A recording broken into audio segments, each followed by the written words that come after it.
So there definitely is this side to nature that if we were like looking at it through a very like moral lens of good and bad, it'd be very easy to say like, oh yeah, that's bad. How sometimes progress can just lead to destruction and really end up being the reverse of progress altogether, if that makes sense. Like, we think we're making so much progress with all these technological advancements, but at some point, it's not going to be progress anymore. And yeah, the AI referee thing, I'm not on board with.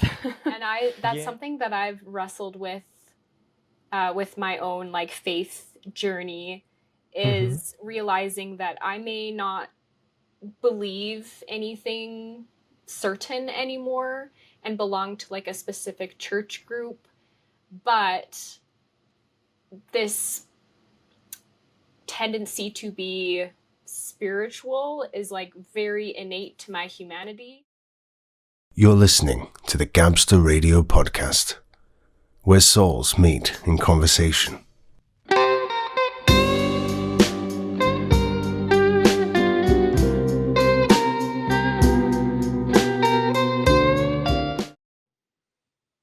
Hello again, friends. Welcome to the show. Another episode. This time I have the pleasure to be here with Karalynn from AwakenOurWild. She's from YouTube, where she has a channel where she aims to reconnect us humans with our beautiful connections to nature and our basic human needs that are, well, I guess neglected nowadays with our modern societies. As soon as I found her channel, I definitely fell in love with the content. So Karalynn, welcome. It's such an honor to have you here. Thank you so much, Gabe, for having me. I'm really honored to be here and I'm excited to talk. Sounds good. I wanted to first maybe hear a little bit more about what started your journey. Like, what made you say, okay, let's make a YouTube channel where we talk about this, help people connect to their natural roots, perhaps? Like, what kickstarted everything? Yeah, that's a really good question. And it's a bit of a long story, but I'll try and summarize it as best as I can.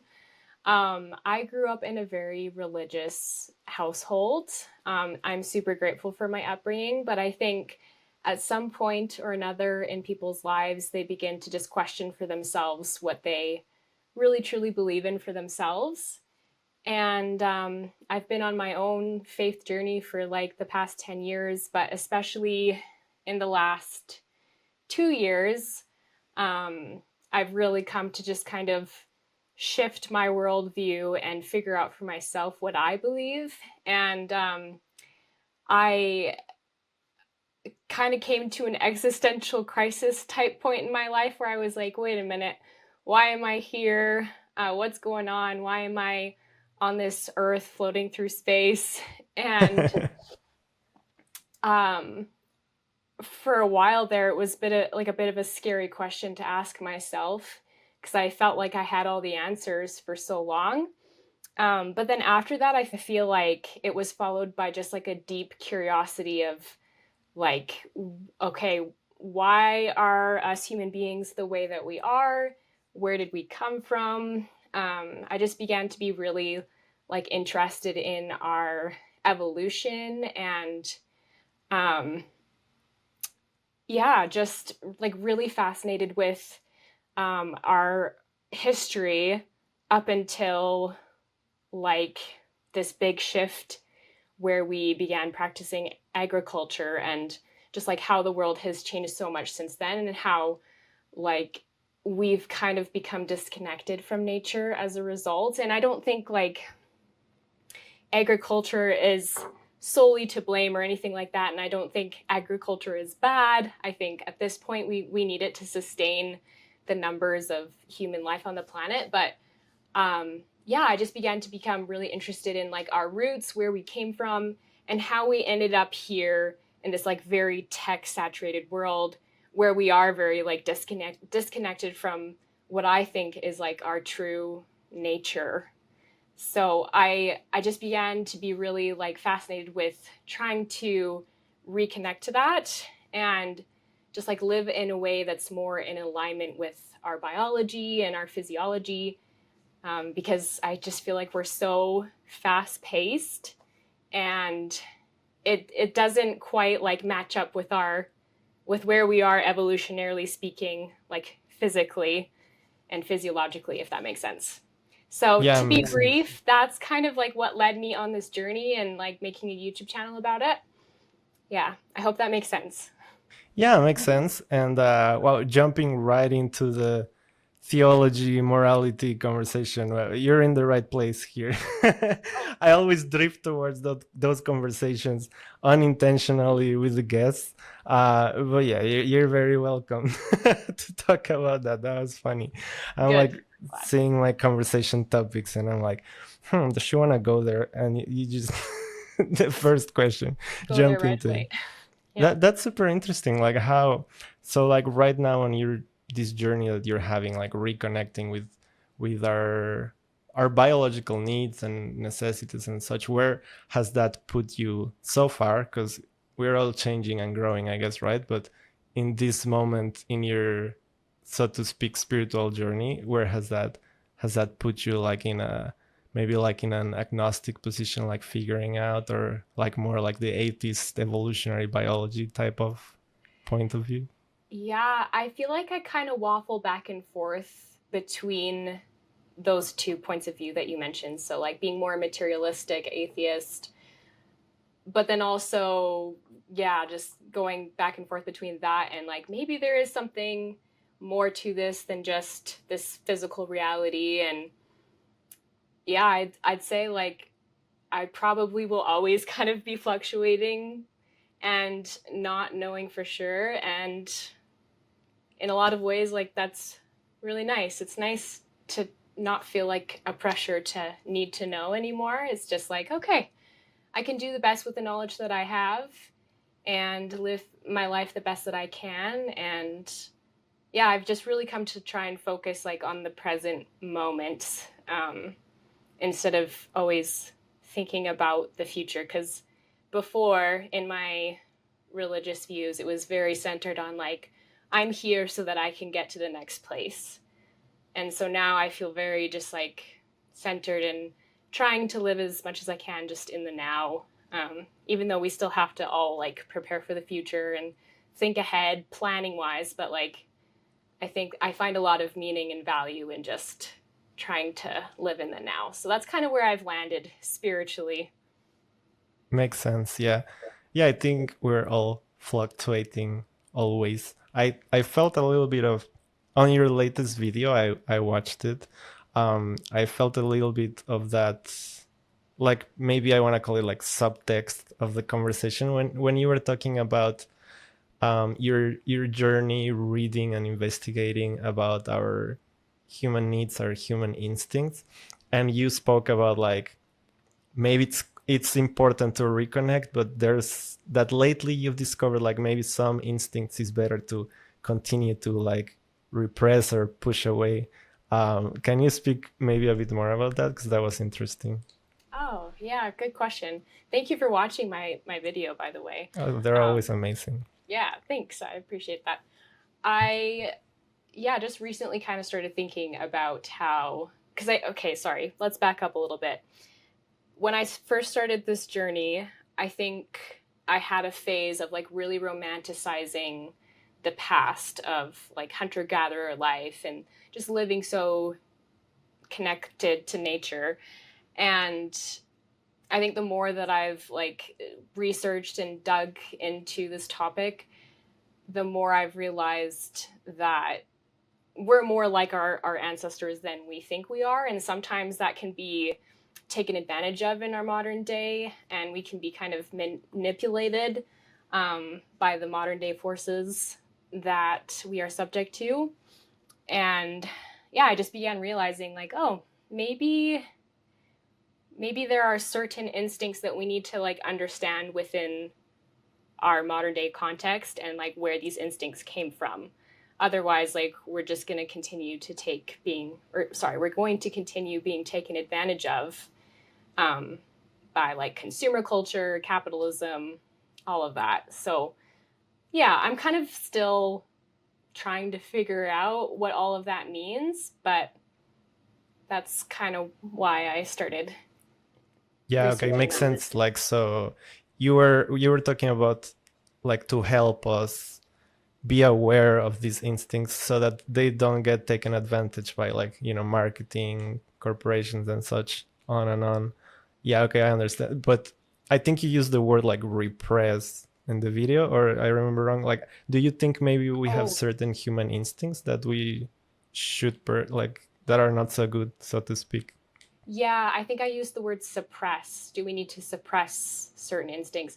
Which I think is tricky because I think it begs another question, which is like, can we suppress our instincts? If our instincts are our instincts and they're just so natural to us, like, can they be suppressed? And I think that's a Right. whole other maybe question or topic. But yeah, I do think the one that comes to mind the most for me is kind of our instinct for more. Like, I just think we come from a very scarcity mindset beginning where there was a lot of lack and, starvation and things like that. And so we were constantly always having to try and make up for that and have enough. And I feel like we have kind of those same instincts nowadays. Um, but it's just like there's a disconnect because we usually do have enough. Like if we live in a wealthy nation, we have a job, we have food, water, shelter every day. Those basic needs are met, but yet we still have this like, I need more, or I need more. yeah.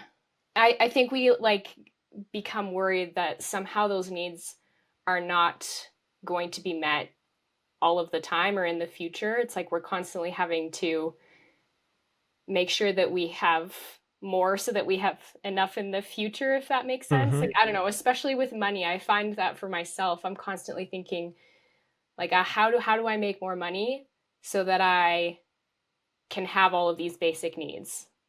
Correct. Um, so I think it's just become very complicated in our modern world. That instinct for more, Yeah, it's it's a bit being tricky. exploited and abused, Yeah, like you say. yeah. I'm Would curious. you? Oh, Sorry, go sorry. Go ahead. ahead. I was gonna just ask, like, do you feel that in your life at all? Like, I'm curious to know and relate to somebody because I feel like something I've been thinking a lot about. But yeah, have you felt that at all in your life? Yeah, that's like perhaps that made me click right away on that video because the title is something along the lines of when is enough, like how to find your enough. Um, I would say like I try to keep. I'm very conscious about these things. Um, Trying to find a lifestyle that is not so materialistic and how do you say English, consumeristic, perhaps. Mhm. A lot of consuming. I try to be very conscious about avoiding those things, but I always have, perhaps in other areas, like I want more, is like perhaps with my personal goals, my ambitions. Like I've been writing a couple books, I have like this podcast, I have some hobbies, and I'm always reaching for like trying to be better, trying to reach more people, trying to land a deal with an agent, that kind of thing. So in that aspect, like I also ask myself, even if it's not the same like consuming and buying, but also I want to keep myself in check to know like, okay, when is like I reach this goal and when is it enough for me? I want to have that clear so I don't go crazy, because I've been around, for example, musicians a lot, and they go crazy like because they want so much success, and sometimes you see them and they're already like pretty successful. I have a few friends, or I've met a few people um, on the music side that it's their living, and they have fans all over the world. Perhaps they're not as famous as I don't know, Coldplay or Taylor Swift, but they make a living out of it and they're known in different parts of the world. But they see themselves and it's like, I'm such a failure because I'm not at this level where I want to be. So I want to try to avoid that in my life for sure. Yeah, that makes a lot of sense. I can relate to that side of like wanting more as well, for sure. Yeah, also on your personal goals, I guess, right? Yes. Um, so I was when we were talking about the human instincts. Is it the same to you when you say like the human instincts and human nature? Do you use them interchangeably? Human nature and human instincts. Mm-hmm. I haven't really thought about it, I guess. Yeah, I mean, I would say they're pretty synonymous to me when I talk about one or the other. Okay, But at the same time, like I guess our nature's just being like, yeah, where we came from, and I guess what we're used to living in, our the environment that we are evolutionarily designed to be in. I feel like that's kind of what I'm talking about when I talk about our true natures. Like, are mm-hmm. we designed to be indoors 100% of the time or 90% of the time, or are we designed to be, in the sunlight and breathing fresh air, those For types sure. of things? Yeah. I bet is the second option, of course. That's why I watch your channel. It is, yeah, it is for me. Would you say that all human nature is good, or that there's a part of human nature that we need to like maybe keep in check? Because sometimes Mm. nature can be a bitch too, right? Oh, absolutely. That's a really good question. Yeah, I would say that as I've researched, I have come to realize that there is kind of this brutal side to nature, and humanity is definitely included in that. Um, Again, I used to romanticize the lives of our hunter gatherer ancestors, and then I read about like how the word is xenophobic they were. Mm-hmm. So I feel like I would almost compare it to racism, where it's like you encounter a new group of people, and it was just like there's this instinct to just wipe each other out because they're a threat to your survival. Or I don't know. I've just read about like all of the violence that has happened, even in like prehistoric times. And so there definitely is this side to nature that if we were like looking at it through a very like moral lens of good and bad, it'd be very easy to be to say like, oh yeah, that's bad. Yeah, um, but is nature, humans included, good or bad? I think that's a very interesting question, because if you don't look at it from like a moral point of view, which is hard to do as human beings because we just inherently like have these morals and values. I think like nature just is, the animal kingdom. There is also violence there, and at the end of the day, we all have to like kill and eat other creatures in order to continue living on ourselves, even yeah, if it is just like plants, like you can try and be vegetarian, vegan, which I totally respect that. But at the end of the day, we're all having to take other life in order to continue living ourselves. for So, sure. yeah, those Yeah, are there's some of the thoughts I have. there's a lot of people that like to make humans the bad guys, but like there's some crazy examples in nature sometimes, like ants, just ants, even if like from our perspective they're super tiny, they wage insane wars like ants, just because there's another group of ants of a different hole, different color, even if it's the same species, they wage insane war. Like you see in your garden headless bodies of ants dismembered. This crazy. Yeah, absolutely. Like, it's very brutal, at least from our point of view. Yeah, at least from our point of view. Yeah. um I ask you that about human nature because right before I watched, no, right after I watched that last video of yours, I was watching Trigonometry. I don't know if you know that channel, and I they don't. did an interview with Dennis Prager, and he mentioned something about human nature and yeah, like the dark side it has like maybe a light side and a dark side within human nature. And he gave a very interesting example of how, like in the European continent, when Christianity became legal and then they started like spreading it around Europe and such, the missionaries said that the hardest tribe to convince or convert was the Germanic tribes, because they could not come to terms with the idea that killing is wrong. Because in their human nature, in their culture, in their instincts, is like, I'm stronger, so I get to kill you. So because of that principle, it was super super hard to like make them religious. That's kind of crazy, right? Yes, it is. And to add to that, um, in more recent times, people who are brought up with those Christian values and believe that it's unethical to kill other human beings, um, but then they are forced to go to war later on. So they're brought up like being told this is one of the commandments, do not kill. And then later on in their lives, they're told now it's okay to kill. And like how just that would mess with your brain as a human being to try and like go from one to the complete opposite. Yeah, it's crazy. Yeah. I like I would come to terms with like there's this theology concept called just war.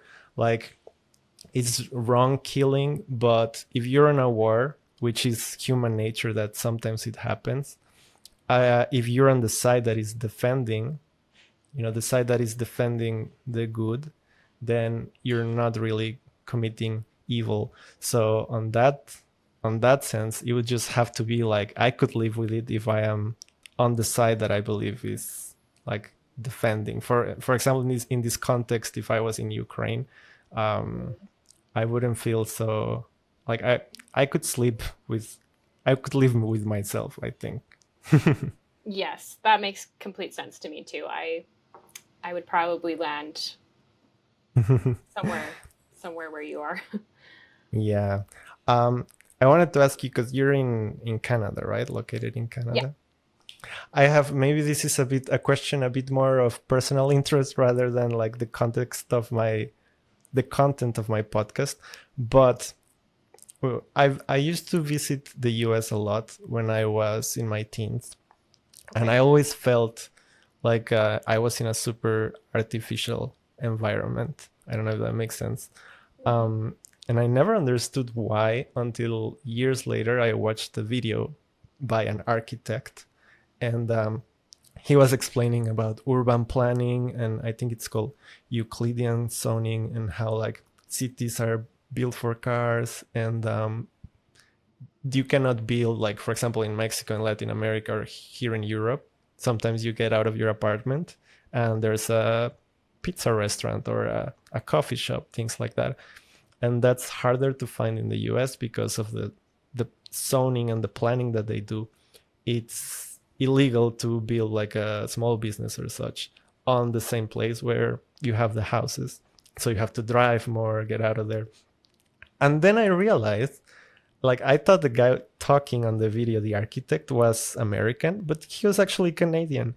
So I wanted to ask you, do you feel that's also true in Canada, in certain areas? Maybe perhaps that's also what inspired you to try to connect more with nature.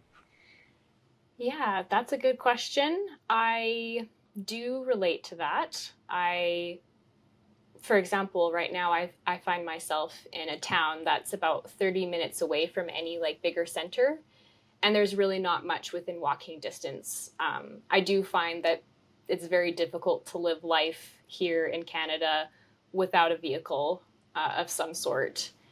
And yeah, once I drive to the city, there's not a great center to stop and just walk around and do your shopping. You're driving everywhere. And it is very focused around being able to get around in a car.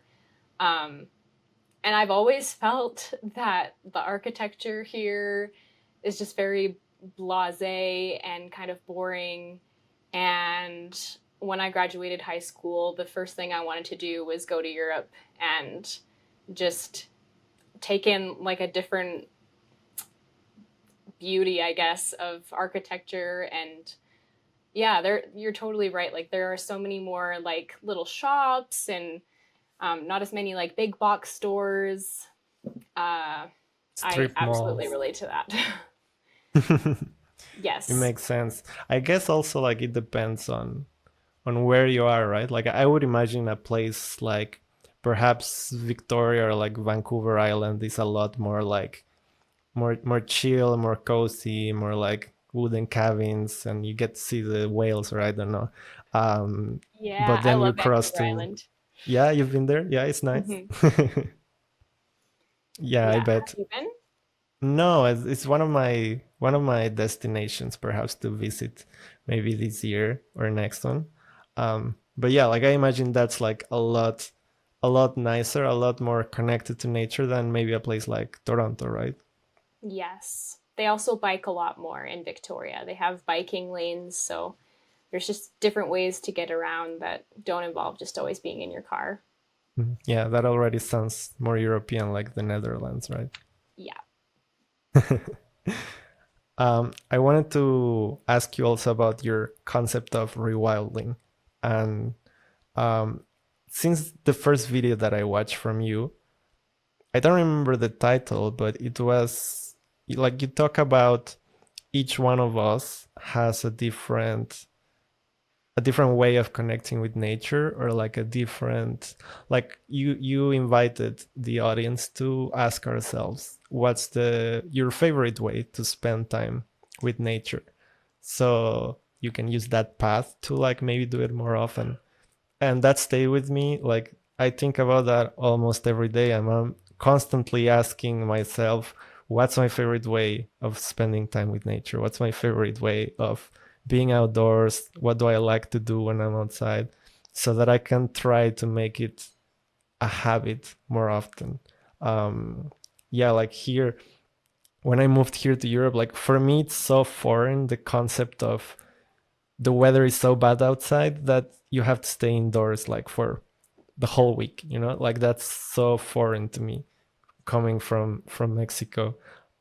So and I work from home, so it definitely has made me feel like living in a box. So Yeah. your video helped a lot, and it made me ask myself many times like, what can I do to, how do I like to spend time outdoors in nature? So I wanted to touch touch down on that with you again, like what in this part of your journey, because that video is already like a year or two old. What do you like? What's your favorite way of spending time in nature? What do you like to do? Well, thank you for asking. And also, it's so cool to hear about how my video has like impacted you on a even on a daily basis. So Yeah. thank you for sharing that. That's super cool to hear. You're welcome. For myself, I honestly just love walking. Like I love walking outside. If I have more time, because most of the time I do have a limited amount of time. So my goal is to just like move outdoors. I just want to go and walk and just breathe some fresh air, get some sunshine. But if I have more time, I love to just like explore, and whether that's like on a larger scale or a smaller scale, like looking at the rocks and like I live pretty close to a national park, and there's a beautiful lake with all of these different colored rocks. So I just love like, I don't know, sorting them into different colors, and Amazing. or just looking at the ice formations during the winter time. Yeah, I just like exploring, whether that's on that like more minute scale or like going for a hike and climbing a mountain or something. I just enjoy exploring. So you're a big hiker and explorer. Yes, I do love hiking. I like that. Um, I guess for me, my answers, as I keep asking my question, that question all over and over, are very like full of testosterone. But I don't know, like I've lately, just this month, I started like airsofting, which is like paintball, but I think it's way cooler. And yeah, that's like allowed me to spend like every weekend outdoors, where maybe in the past I would have been like, oh, I want to stay home, just watch a movie. Now like I have a day every week, or like perhaps sometimes I will skip to do something else. But it's cool to have that like adrenaline rush and be able to like spend time with other people, like outdoors, even if it's like shooting each other with with BBs, but it's I fun. love that. But whatever makes you feel alive, right? I think it's Mhm. those types of activities, whether they're testosterone boosting or not, but like going for a hike or like getting together with friends and doing airsoft, like yeah, I just think those types of activities make us feel alive. For sure. I don't know if you can relate to that, but Yeah, for sure.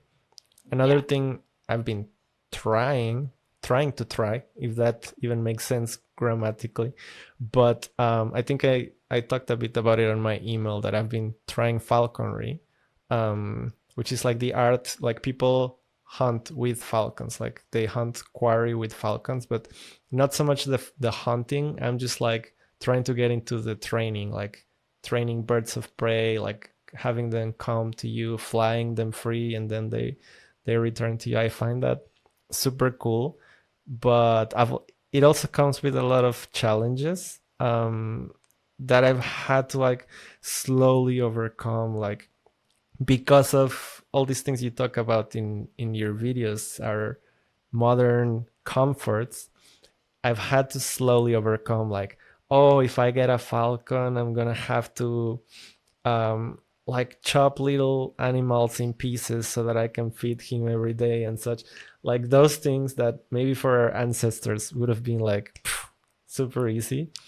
I've had to overcome, like being a little bit squeamish and like, oh, like every single day he has to fly. I gotta go every single day outside like a fat dog and let it free. It's interesting for me, yeah, like how it would have been a lot easier for our ancestors, but me, I'm like, oh, like what do you mean I have to chop down, a chick or something to feed it?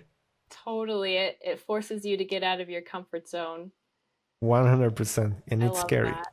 Yeah. My husband actually is really interested in falconry. Oh, So, yeah, we'll have to keep in touch about how that's going for you cuz he's super he loves birds and I think that would be a great way for him to connect to nature and yeah, I think human beings have a natural just curiosity of other animals and I think we want to connect to the wild and usually like sometimes we do that through animals which sometimes I feel can be a detriment to the animal but in other cases like falconry I'm very fascinated by and I think if like done properly it can be like a mutually beneficial relationship but that's really cool that you are doing that.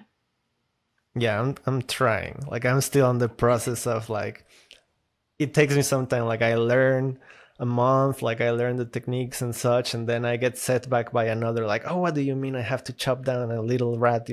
And then there's another challenge. So I'm like keep going until I can reach a level where I'm perfectly comfortable and ready to hopefully get a bird of prey. So yeah, like get your husband to like reach out on Instagram or something so we can explore the journey together, I guess. Absolutely. It's really cool. It's really like something else. Like my girlfriend loves birds as well. I think birds of prey like eagles and falcons, they have like a really just like epicness to them. They're biologically they're literally dinosaurs. So that's pretty cool. So cool. My husband actually just asked me the other day like if you were to choose to be any other animal what would you choose and I said an eagle Amazing. hands That's my down. answer too. Yeah. That's my answer 100%, a bald eagle. Yeah. In Alaska or something epic like Oh, that. so cool. I think there's actually more bald eagles in Canada than in the United States, right? Even though it's like their national animal or Oh, something. interesting. I didn't know Yeah, that. I think that's true. Another cool question for you. It's about progress. Progress as a civilization, I guess. Do you Okay. think that all progress is good, or like progress for the sake of progress? Do you think it's always positive, a positive thing, progress? Good question. I think it totally depends on what the progress is, what the definition of progress is, because I think that can be kind of subjective. Mm-hmm. What might be progress to some people is going to not be progress to others. I think that's why, there are different political parties and people who value progressing in social activism, and then other people who want to progress in the economy, and other people who are wanting to progress in like environmentalism, and like I sometimes those all conflict with each other, and I think that can be the really tricky thing about trying to like come together as human beings to For make sure. progress, because we've all got different ideas of what progress is, and it's hard to, like, if you feel very passionate about saving the environment, for example, or whatever it may be, it can be very hard to get everyone on the same page and convince other people that your idea of progress is the idea of progress, if that makes sense. Like, Yeah, it makes sense. And yeah, there's different types. Maybe like in the context of my question, I mean like maybe technological progress. mm, Because then it also makes me ask the question that you asked, like when is it enough, Like is it always good? Should we always keep escalating that? Or maybe we should try to find like this is enough as the human civilization. What do you think? yeah, okay, so more focused on technological advances then. Hmm. Yeah, I definitely think that, again, I feel like it's tricky because some technological advances could be considered progress, whether that's like life-saving technology or whatever it is, Right. or, technological advances that just kind of keep us in that really comfortable state, um, where we're not having to do things for ourselves. Like, even with Chat GPT, for example, Hmm. get into the whole AI topic. I I wrestle with it because I find it very like alluring, and it's just so easy, right? Like, I can just pop on there, ask it a question that is super tailored to my life that I wouldn't get with like a normal Google search, and like in the span of a few seconds it's giving me all of these great ideas that are tailored to my life, and like it's like I no longer have to think for myself as much Hmm. anymore. And I think that could possibly have some negative impacts for us. So I do think that technological advancement wise, some progress is maybe beneficial, but other progress definitely is like superfluous, not necessary, and can kind of cost us in the end. Yeah, it's a bit like how you say on a video as well, that when we get a new comfort, the old comfort becomes like it's no longer comfortable, right? So for Yes, the example, comfort with creep. ChatGPT, yeah, with ChatGPT, like now the Google comfort, now you don't want to Google, you just want to ask the AI because it's easier, even easier. And now Google feels like such a struggle. Totally. Yeah, that's Yeah, a I've great I've example fallen of from that. that rabbit hole. Yeah. Yeah, Yeah. What do there's you think? I think pretty much the same as what you said. Like I don't know, if I was the king of the whole world, I would try to like maybe limit certain areas, like for example medical advancements, like go ahead, put all the money in that, like maybe like also space exploration, that's super cool, science. But when it comes down to like all these comforts that we don't necessarily need, um yeah, like I don't think it's all positive. And I don't know if you know, on YouTube, another YouTuber, her name is Cleo Abram, I think.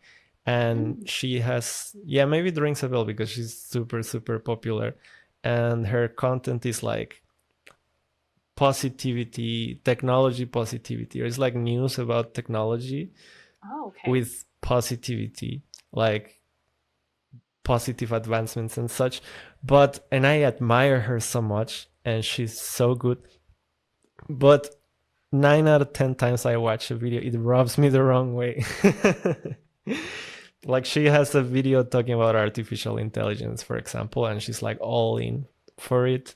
But, and I think it's even in her own video, like there's an argument being made for why should we rush so fast to develop the best AI.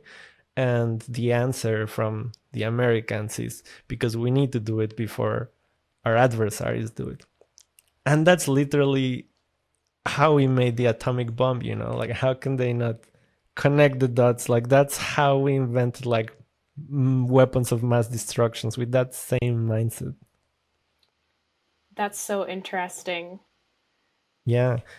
Yeah, like for another video, is about sports and the Olympics, and she was making the case for replacing referees in sports for like artificial intelligence Mm. robots, basically, or like cameras and such. And her argument was that like sports is about humans, but the sport itself, not the judging how perfect the the sport is being done. um, because sometimes humans make mistakes and referees make mistakes, and that takes away from the sport. And I guess I get that, but I don't know. Like I think there's a lot of people, like for example, Formula One, right? Like, or car racing. Not everyone wants to be a pilot. There's a lot of people that their dream is to be a mechanic in Formula One or a photographer in Formula One. I bet there's so many people out there that their dream is to be a referee on the Olympics for football or swimming or shooting, whatever sport. So that would take away the human element from that part. Or what do you think? I completely agree with that. Yeah, because you hear talk of just AI replacing all of these jobs. And that's one that I would have never thought, oh, well, why don't we just replace the referees? And, you know, Yeah. so to think that like it could replace those types of jobs, I don't know. I do think it just takes away something that, yeah, maybe it's not perfect the way that it is with just people because we're not perfect, but like we're never going to be. And that's just a part of our humanity. And why can't we just, you know, accept that and allow us to like participate in these things like sports? And I don't know. Yeah, the AI referee thing I'm not on board with. Yeah, it's, I don't know. It takes away that part. Like I get it if you're an athlete. There's sometimes a lot of unfair judgments and unfair mistakes, and like I don't know, fencing, like, oh, I hit him before he hit me and such. And we already use technology to determine those things, but sometimes we still make the wrong call. So if you're an athlete, I get it, but also like what I said, like that's somebody's dream job, and I bet there's like even maybe an art to it, like just being a referee of fencing or archery or whatever sport you call it.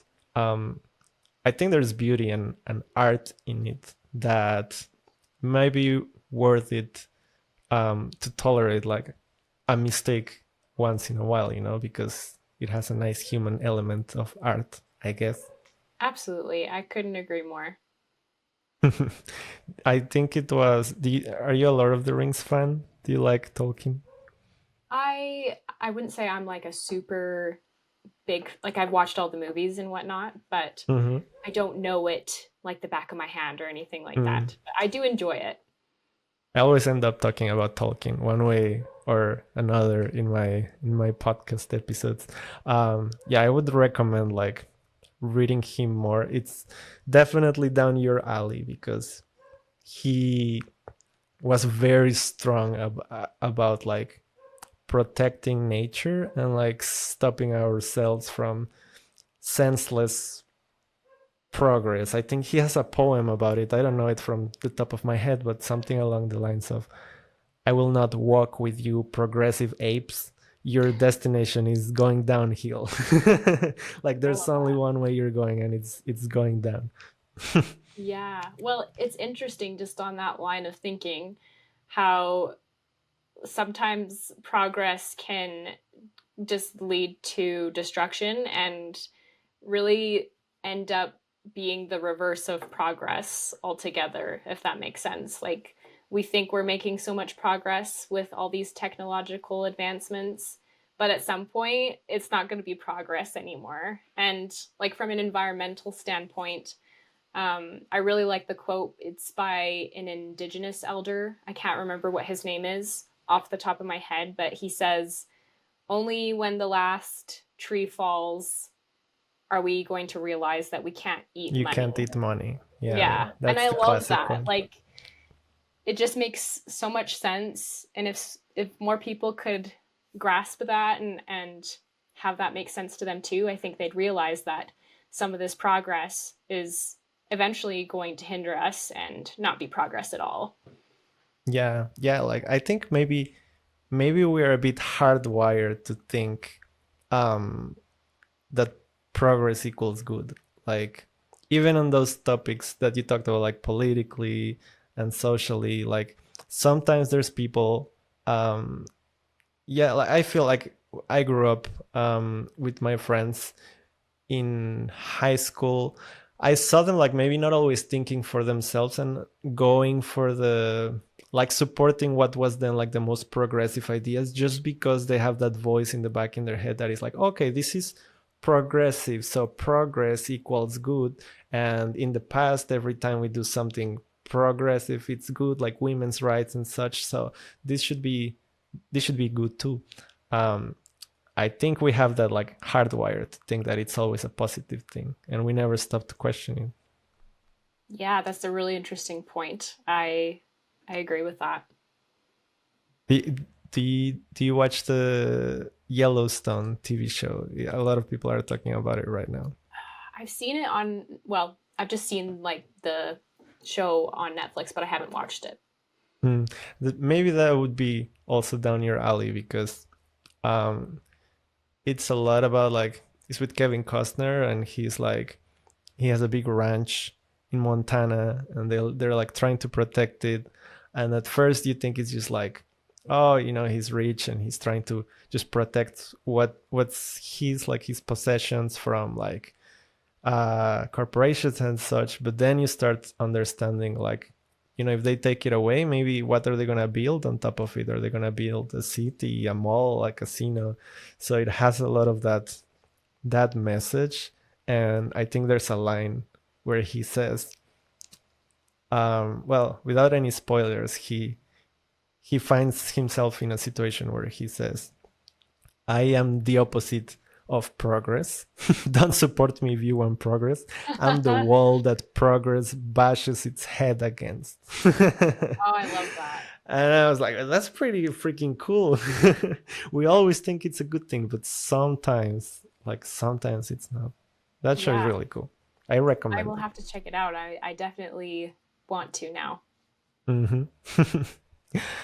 You talk about in the past, like you romanticized our previous eras. Do you have like a sweet spot, like a favorite, even now, like after you second guess romanticizing the past? Do you have like a sweet spot, like a favorite period of human history? Like if you had a time travel machine, where would you go to visit and maybe spend some time? Oh, such a good question. I definitely am. Well, if I could time travel, I absolutely would. Um, yeah, I probably would visit like prehistoric times. That or like I would love to see Canada and the US before colonialism. Mm-hmm. I think that would be very fascinating because growing up in Alberta, that's the province that I'm from. Um, I would just look out onto the farmers' fields growing up and wonder to myself like what did it look like before farmers' fields and agriculture like, and I just didn't have a lot of knowledge or awareness of the history of Canada. And then as I learned more about the indigenous people of Canada, and then obviously like the Europeans coming over and pretty much taking their land away, I even my curiosity was sparked even more. I was like, wow, imagine this land just like roaming with buffalo and like people roaming too seasonally and not having to be like stuck in one plot of land. And it's just super sad even today, like seeing the reserves. The Um, reserves, yeah. yeah, where it's not this, it could never make up for what their lifestyles used to be like, where they lived so in touch with nature and like in rhythm with the seasons. And For sure. anyway, so I would definitely pay a visit to like pre-colonialism Canada and the US. And yeah, like just prehistoric times. I think that'd be so fascinating. Yes. That's really Yes. cool. How I about you? always had a fascination for that. I don't know if I have a I don't know if I have an answer myself, maybe. Like I've always had that fascination as well for like Native American tribes. Um but maybe I don't know, like it'd be really cool to see ancient Greece, I guess. Mm. Like on its Yes. peak. That civilization, it's like yeah, like it would be really cool to see because I think we have a tendency for downplaying the past. Like we think, oh, we're so advanced, we can make phones and computers, and our ancestors were so stupid. But it's insane how advanced they were. Yes. I've seen those If, memes that compare like architecture from those times to like our buildings now. And it's yeah, like, yeah, we're so much more advanced. yeah, super minimalistic gray box compared to Yeah. like St. Peter's Cathedral or something crazy, right? It's Yeah. ridiculous. And sometimes we can't even figure out how they did it. Like just recently we discovered from ancient Greece like an architecture technique that they used to, I don't know, like they blended two different substances together and it made the stone heal itself basically from deterioration. It like heals itself, and I don't understand exactly how that works, but it's crazy how advanced it is. That sounds super cool. Yeah. Now you brought up architecture, like that always I always connect that to the first topic we talk about, like the morality and theology. I'm writing a memoir right now where I talk a little bit about that. It's called um, and it's like about my generation and how like everyone struggles with depression and anxiety, and partially I think it's like at least 50% is due to all this crazy technology being so accessible to us. But I also think there's a lot to blame in like maybe secularism or like us disconnecting from that human need of like being spiritual. um and I think the most obvious indicator is architecture, because our civilizations like Egyptians, Greeks, Mayans, Aztecs, Catholics, Hindus, like the most beautiful structures are always trying to connect human with something else, with the divine. And now that we've lost that, we're just building gray cereal boxes, pretty much. What do you think? Wow, I've never made that connection before, but that makes so much sense to me. And I that's something that I've wrestled with my own like faith journey, Mm-hmm. is realizing that I may not believe anything certain anymore and belong to like a specific church group, but this tendency to be spiritual is like very innate to my humanity. And so what does a secular person do who like maybe can't believe in God or doesn't believe in God, but yet like still has this need to connect outside of him or herself, connect with other people, and can that be accomplished in the same way that it is within a more religious context? That's like a big question that I have, and I I obviously don't know the answer to that, but I think your connection with that to architecture and just like the lack of I don't want to say I guess it could be a lack of effort, but it's just um yeah, that's just really fascinating to me. It's like we don't take the time to make things valuable or meaningful in a symbolic way You're because maybe beautiful. we're disconnected from that higher purpose. Yeah, we just want to make money. Exactly, it's just about like pumping out the next duplex or whatever, Yeah. and having a spot for people to live, and it's yeah, I think it's very boring and kind of sad that we're losing that part of our humanity a little bit. Hmm. um yeah, I wonder like what could be done to rekindle that, even if maybe we're not as religious as we once were. I don't know, it's a good question. Yeah, um that's a great how do you guys say it? Food for thought for your like our spiritual journey, because you talk so much about like human needs and human what's the word, like our necessities and our human nature, but like that's one of them for sure. Like at least anthropologically speaking, spirituality has been always been a human need. And I had a guest also, a painter from Latvia that I enjoy so much talking with, and she made me realize, why would we have a need for something that's not real, you know? Mm. That's an interesting question because all our needs can be met, like food, water, you know, peeing, to Yeah. like even more like subjective needs like love, being heard, community. You talk a lot about that one, community. Why would we have a need for something that can be met? So I think that's good food for thought. It is absolutely. Yeah, good question. I noticed also on one of your video that you play piano, right? Yes, a little bit. Tell me a bit more about that for our final question. What is music for you and how did you start playing? Oh, sure. I actually grew up playing the violin. Oh, Um, but as much as I wish it was something that I loved more, it was more of a forced thing upon me. And the piano was something that I more naturally gravitated towards. And violin is so so hard. it is. And I'm really appreciative of the fact that I learned how to play. I think like any learning how to play any musical instrument is a valuable skill, but I just gravitated towards the piano, and so I never took any lessons, but I just kind of self-taught. And yeah, I really love. I don't know if you've ever heard of Ludovico Einaudi. I don't know if Yeah, I. that's my girlfriend's one of her favorite composers. Yep. Yes, I love his music and love learning it. And yeah, music I think is such a fascinating part of our humanity.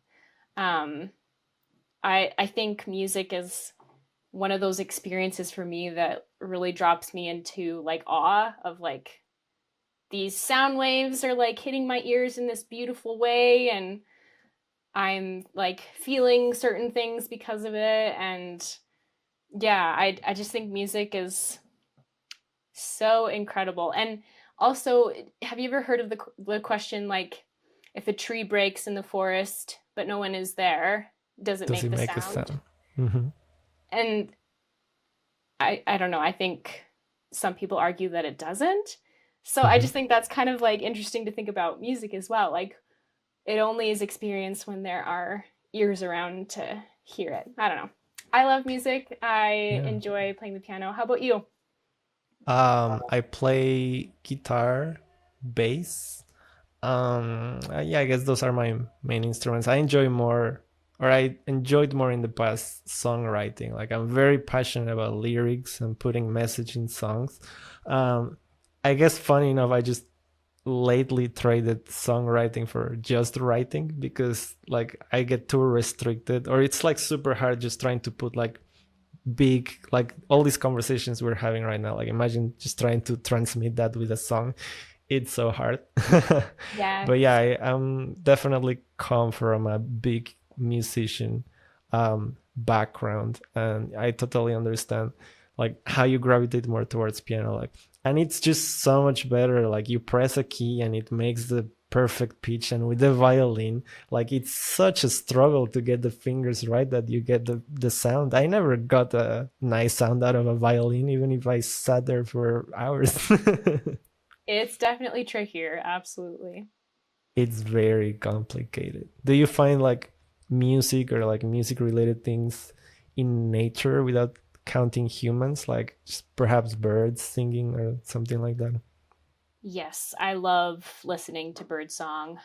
I love birds. My husband and I are both big birders, so we love going out, identifying birds, and just listening. Yeah. Sounds like exactly my girlfriend and me. It's a big hobby. And then you start like buying cameras and big lenses and such. You're Yeah. an official bird watcher. Yes, I love that. It was such a pleasure having you here with me, Karalynn, and such a pleasure finally meeting you and talking about that amazing content that you put on YouTube. Thank you for coming and hanging out with me a little bit. You're welcome. Thank you so much for having me. It was really fun talking. Thank you. I'm glad you had fun.